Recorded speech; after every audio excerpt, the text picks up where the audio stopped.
Hi, everybody. It's Christina Daves with this week's free Publicity Friday PR tip. What I want to talk about, obviously, we've got so many crazy things going on in the world with COVID-19, but states are starting to open, and now we have so many stories related to re-entry. What happens in the restaurant industry? What happens in the banking industry? What happens in the insurance industry? There are so many topics. I want you really to get your finger on the pulse of what's going on in your industry and specifically locally for you, because there's so much value that you can provide. But now these are going to be all the stories.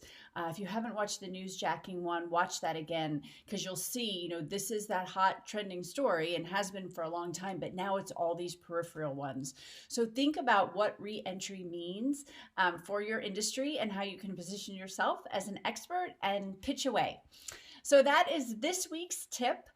If you like this and you'd like to do more and learn more, please join our no-cost challenge at yourprchallenge.com. It's 10 days. It takes about 10 minutes a day, and it will help you really position yourself as an expert and start pitching the media. So I will see you there, and then I'll also see you in the media.